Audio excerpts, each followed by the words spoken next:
Super 8 পর্ব থেকেই পাকিস্তানের বিদায় হয়ে গেল। তবে বিদায়ী এই ম্যাচে রেকর্ড গড়ল ফারহান ও ফাখরুজ্জামান। আজ পর্যন্ত যতটি ইন্টারন্যাশনাল বিশ্বকাপ হয়েছে সেখানে হাইয়েস্ট পার্টনারশিপ যে কোনো উইকেটে। এর আগে এই রেকর্ড ছিল ওয়েস্ট ইন্ডিজের খেলোয়াড় ফিন অ্যালেন ও টিম শেফার্টের দখলে 175 রান। তবে পাকিস্তান জিতলেও বিদায় ঘটে গেল বিশ্বকাপ থেকে।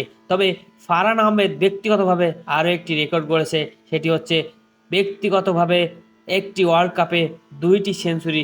এই রেকর্ডটি এর আগে আর কেউ করতে পারেনি। পাকিস্তান হারলেও তাদের প্রাপ্তির শেষ নেই। একই সাথে সিরাজজাদা ফারহান এবার ওয়ার্ল্ড কাপের হাইয়েস্ট রান গেটারের তালিকায় এখনও শীর্ষে আছে। ফারহানের এই হাইয়েস্ট রান হয়তোবা আর কেউ ভাঙতে পারবে কিনা সন্দেহ আছে। এই ওয়ার্ল্ড কাপে পাকিস্তান হারলেও তারা দেখিয়ে গেছে তারা লড়তে পারে, তারা জিততে পারে। ভাগ্য সহায় ছিল না, এই জন্য পাকিস্তানের বিদায় ঘটে গেল এবার ওয়ার্ল্ড কাপ থেকে।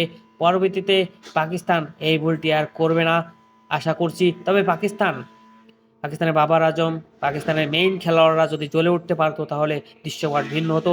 অবশ্য বাবর আজম মোটেই ফর্মে ছিল না।